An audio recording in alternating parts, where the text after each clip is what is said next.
Latinoamérica es un lugar donde no muchos quieren vivir. Una muestra cruda de esto son los 4 casos horrorosos que presentaré en este video. Desde una madre que aniquiló a sus hijos hasta rituales satánicos para conseguir algo más. Esta es la caja encontrada. Comenzamos.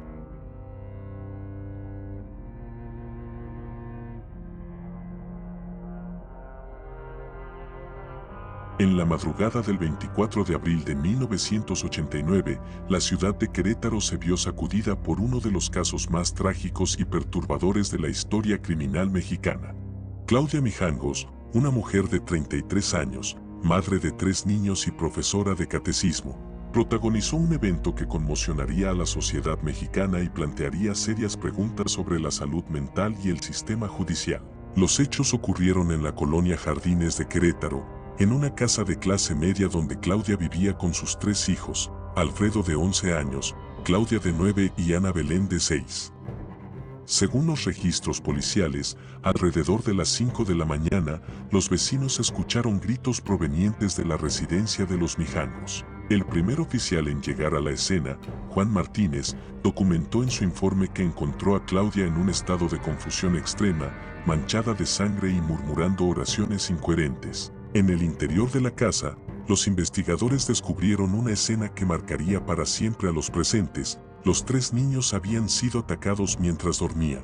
La investigación preliminar, dirigida por el criminólogo Roberto Sánchez, reveló que Claudia había utilizado diversos cuchillos de cocina en los ataques. El informe forense, elaborado por el Dr. Manuel Rodríguez, detalló la naturaleza metódica y sistemática de las agresiones, lo que posteriormente contribuiría al debate sobre su estado mental durante los hechos. Los antecedentes del caso, recopilados por la periodista María Elena Torres para su libro Crónica de una tragedia anunciada, revelaron que Claudia había mostrado señales de deterioro mental en los meses previos al incidente. Amigos y familiares reportaron cambios significativos en su comportamiento, incluyendo episodios de paranoia y delirios religiosos. El aspecto más controvertido del caso fue el estado mental de Claudia. El psiquiatra forense Dr. Jorge Ramírez, quien la evaluó extensamente, diagnosticó un cuadro de psicosis aguda con elementos de esquizofrenia paranoide. Sus informes indican que Claudia experimentaba alucinaciones auditivas y visuales, creyendo que fuerzas demoníacas amenazaban a sus hijos. Durante el proceso judicial, presidido por el juez Carlos Méndez, emergieron detalles sobre la vida personal de Claudia. Su matrimonio con Alfredo Castañeda se había deteriorado, y existían conflictos sobre la custodia de los niños. Sin embargo, los investigadores descartaron que estos factores fueran la causa directa de la tragedia. Las evaluaciones psiquiátricas realizadas en el Instituto de Salud Mental de Querétaro revelaron un historial de trastornos no tratados. La doctora Patricia Morales, quien dirigió el equipo de evaluación, documentó que Claudia había experimentado episodios psicóticos previos que habían pasado desapercibidos o habían sido minimizados por su entorno. El juicio se convirtió en un precedente legal importante. Por primera vez en México, se debatía extensamente el papel de la enfermedad mental en un caso de infanticidio. Los fiscales, liderados por Roberto Valencia, enfrentaron el dilema de buscar justicia mientras consideraban los evidentes problemas de salud mental de la acusada. La defensa, encabezada por el abogado Luis Gómez, argumentó la inimputabilidad de Claudia basándose en su estado mental. Presentaron evidencia de que, durante el evento, ella no tenía la capacidad de comprender la naturaleza de sus actos debido a un brote psicótico severo. El impacto en la comunidad de Querétaro fue profundo. El periodista Carlos Duarte, en su cobertura para el diario local, documentó cómo el caso dividió a la opinión pública entre quienes pedían el máximo castigo y quienes argumentaban la necesidad de un enfoque más orientado hacia la salud mental. La sentencia llegó en 1990. El tribunal determinó que Claudia no era completamente responsable de sus actos debido a su estado mental y la sentenció a tratamiento psiquiátrico en lugar de prisión convencional.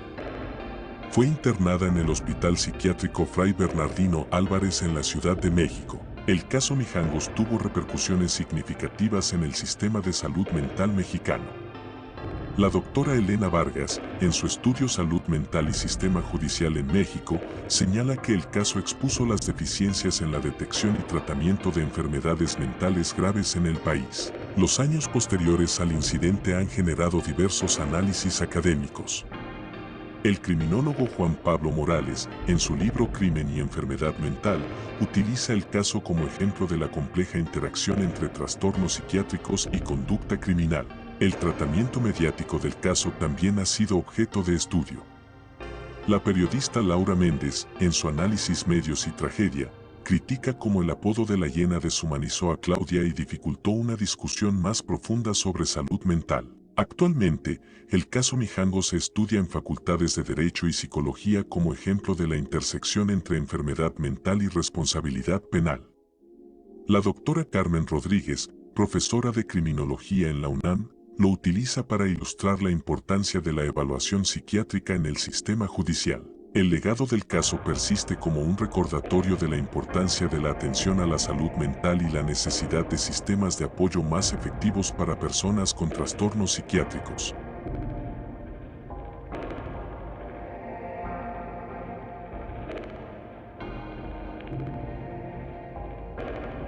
La historia del crimen latinoamericano registra numerosos casos perturbadores, pero pocos han alcanzado la magnitud y el impacto del caso de Pedro Alonso López, conocido como el monstruo de los Andes.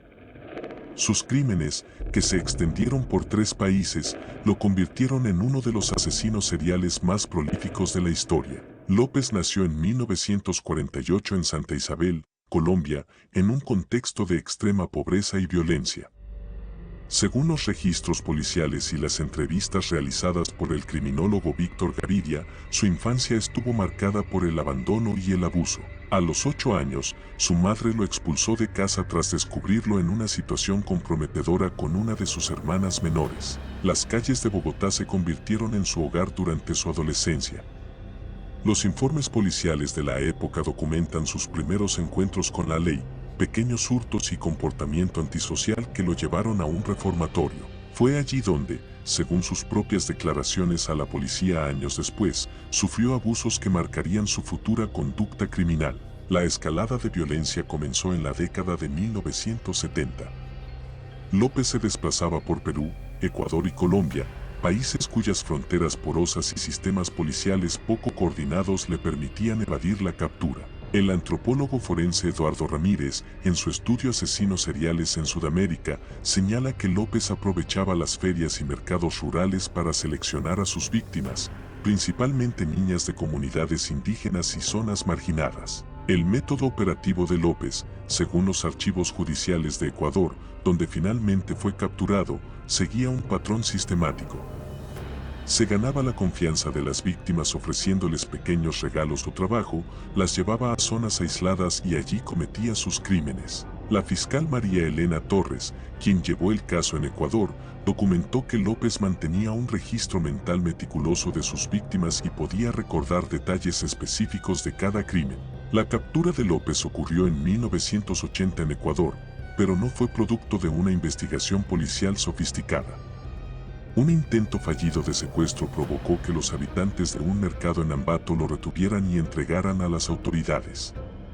La policía inicialmente no sospechaba la magnitud de sus crímenes hasta que López comenzó a confesar. Las confesiones, registradas por el detective Hugo Silva, fueron escalofriantes por su frialdad y detalle. López admitió haber asesinado a más de 300 niñas en Ecuador, Perú y Colombia.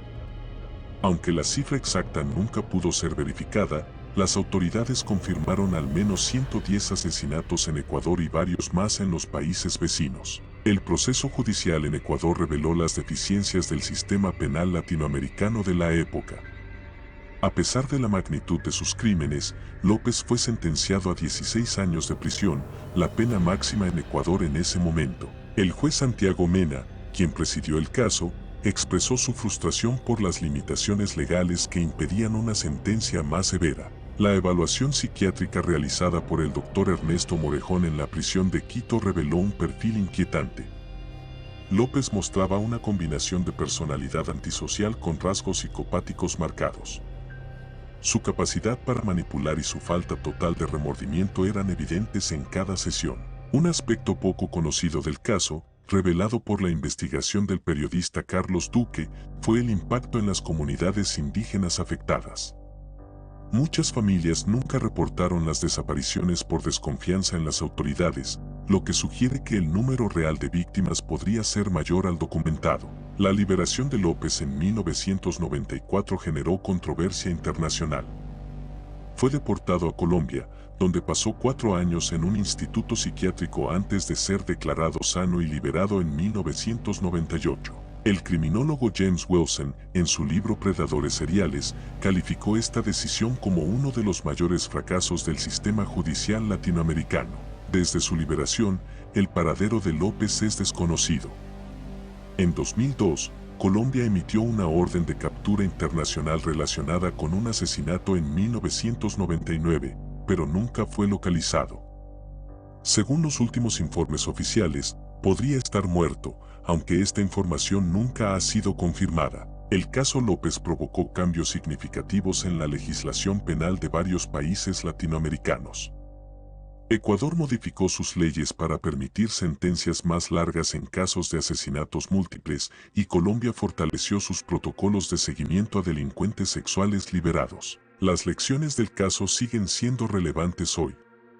La criminóloga Patricia Méndez señala en su estudio Asesinos seriales en Latinoamérica que el caso López evidenció la necesidad de mejor cooperación policial internacional y protocolos más efectivos para la investigación de personas desaparecidas en comunidades vulnerables. El legado del monstruo de los Andes perdura como un recordatorio sombrío de las consecuencias de la violencia sistemática y las fallas institucionales en la protección de los más vulnerables. Su caso sigue siendo estudiado en academias de policía y facultades de criminología como ejemplo de cómo la combinación de factores sociales, psicológicos y sistémicos puede permitir que un depredador opere durante años sin ser detectado.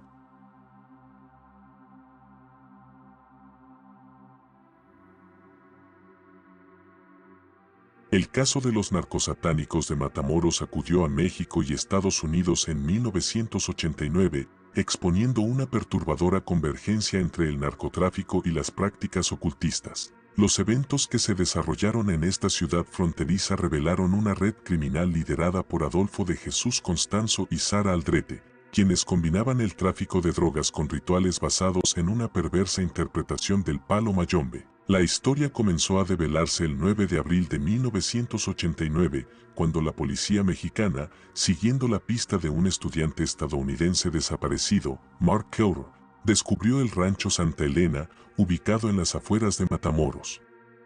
Lo que encontraron superó sus peores expectativas, un campo sembrado de cuerpos y evidencia de rituales macabros. Mark Kilroy, estudiante de medicina de la Universidad de Texas, había desaparecido durante las vacaciones de primavera mientras visitaba Matamoros con amigos. Según los registros policiales, fue secuestrado al azar, un error fatal que llevó a una intensa búsqueda binacional que finalmente expuso toda la operación criminal. El rancho Santa Elena, según documentó el periodista Gary Cartwright en su investigación para Texas Monthly, funcionaba como centro de operaciones para una organización dedicada al tráfico de marihuana y rituales ocultistas. Los investigadores encontraron un nanga, caldero ritual, que contenía restos humanos, velas negras y otros elementos rituales junto con grandes cantidades de marihuana. Adolfo de Jesús Constanzo, el líder del grupo, había construido su imperio criminal sobre una base de terror y superstición. Nacido en Miami de padres cubanos, Constanzo había estudiado las prácticas del palo mayombe en Cuba y México, pero las había distorsionado para sus propios fines perversos. El antropólogo José Luis González, en su estudio Religiosidad y Crimen en México, señala que Constanzo había creado su propia versión corrupta de estas prácticas religiosas para mantener el control sobre sus seguidores. Sara Aldrete, conocida como la Madrina, jugó un papel crucial en la organización. Estudiante de la Universidad Texas Southmost College, Aldrete llevaba una doble vida, respetada estudiante por día, participante activa en los rituales por noche. Su testimonio posterior, documentado en los archivos judiciales, reveló cómo el carisma de Constanzo y sus promesas de poder sobrenatural atrajeron a seguidores de diversos estratos sociales. Las investigaciones revelaron que el grupo creía que sus rituales les proporcionaban protección mágica para sus operaciones de narcotráfico. Según el detective Ramón Rodríguez, quien participó en la investigación, los miembros del grupo estaban convencidos de que los sacrificios humanos los hacían invisibles ante la ley y les garantizaban éxito en el tráfico de drogas. Los detalles de los rituales, descritos en los informes forenses del caso, son perturbadores. El doctor Miguel Ángel Herrera, quien realizó varias de las autopsias, documentó que las víctimas eran sometidas a rituales elaborados antes de su muerte. El grupo creía que el sufrimiento de las víctimas aumentaba el poder de sus hechizos. La red criminal se extendía más allá del rancho Santa Elena. Las investigaciones posteriores, documentadas por la DEA, revelaron conexiones con carteles de drogas mexicanos y distribuidores en Estados Unidos. El aspecto ocultista servía tanto como método de control interno como de intimidación hacia grupos rivales. La cacería de Constanzo y sus seguidores se convirtió en una operación internacional. La presión mediática y política era intensa, especialmente después de que se confirmó la muerte de Kilroy. El FBI y la policía mexicana trabajaron en conjunto, algo poco común en aquella época. El final llegó el 6 de mayo de 1989 en la Ciudad de México. Acorralado por la policía en un apartamento del barrio de Cuauhtémoc, Constanzo ordenó a su amante Martín Quintana que lo matara junto con otro miembro del grupo. El tiroteo final fue transmitido en vivo por la televisión mexicana, añadiendo un elemento más de espectáculo a un caso ya sensacional. Las investigaciones posteriores a la muerte de Constanzo revelaron la extensión de la red criminal. Más de una docena de miembros fueron arrestados, incluyendo a Sarah Alrady, quien fue sentenciada a 62 años de prisión. Los testimonios de los detenidos, recopilados por el fiscal José Luis Reyes, pintaron un cuadro perturbador de manipulación psicológica y fanatismo religioso. El impacto del caso en la sociedad mexicana fue profundo. El periodista Héctor Valdemar señala en su libro Narcosatanismo en México que el caso expuso las complejas intersecciones entre el crimen organizado, la religiosidad popular y la vulnerabilidad social. Las comunidades fronterizas, en particular, quedaron marcadas por el miedo y la desconfianza. El caso también tuvo repercusiones en el ámbito legal y policial. Se establecieron nuevos protocolos para la investigación de casos que involucran elementos rituales o religiosos, y se fortaleció la cooperación entre agencias estadounidenses y mexicanas en la región fronteriza. Los narcosatánicos de Matamoros se convirtieron en un caso de estudio obligado en las academias de policía de ambos países. El criminólogo Roberto Valdés destaca en sus análisis cómo el caso ejemplifica la necesidad de entender los aspectos culturales y psicológicos del crimen organizado, no solo sus dimensiones económicas. Las secuelas del caso continúan resonando en la cultura popular y el imaginario colectivo de la frontera. Diversos libros, documentales y reportajes han intentado explicar cómo una operación de narcotráfico pudo fusionarse con prácticas ocultistas de manera tan letal. El caso permanece como un recordatorio sombrío de cómo la superstición y el crimen organizado pueden crear una mezcla particularmente peligrosa.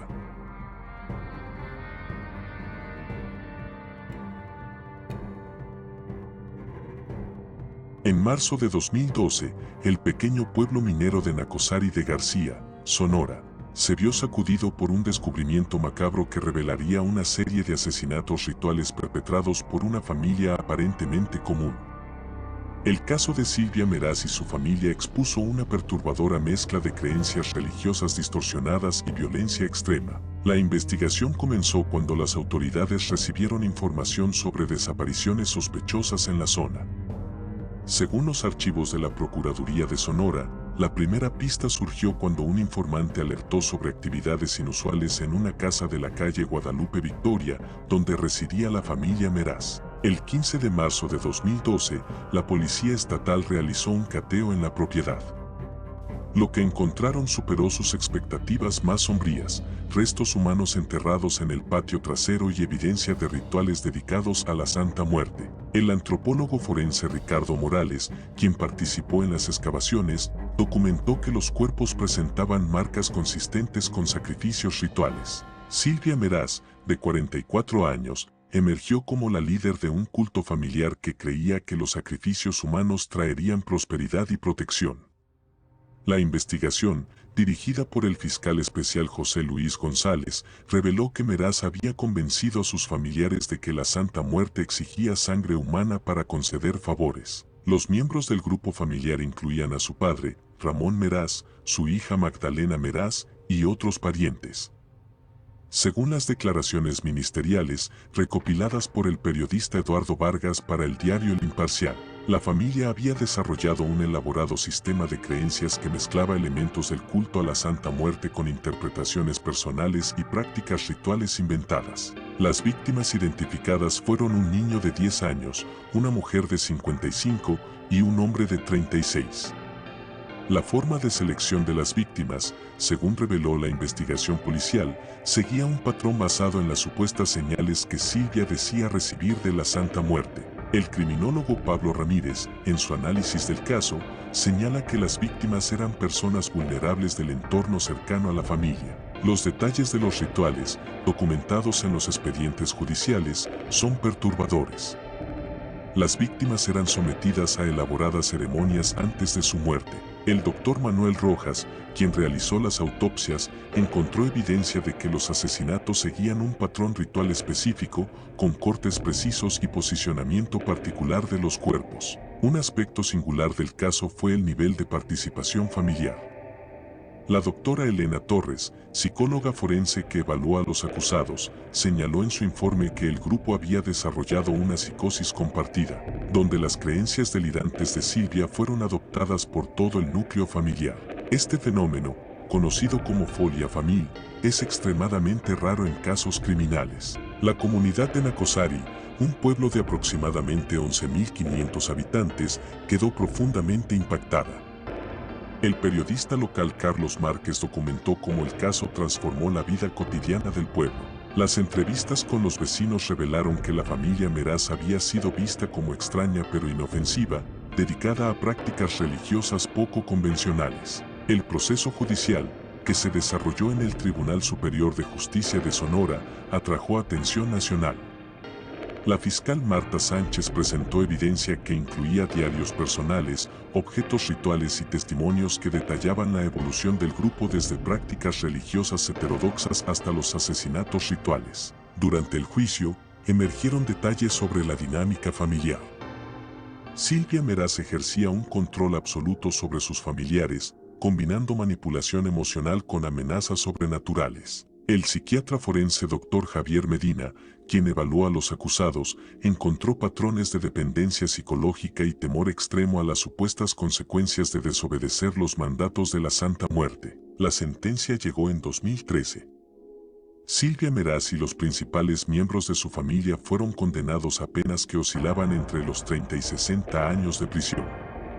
El juez Ricardo Martínez, en su sentencia, enfatizó la necesidad de enviar un mensaje claro sobre las consecuencias de mezclar creencias religiosas con violencia. El caso generó un debate nacional sobre el culto a la Santa Muerte.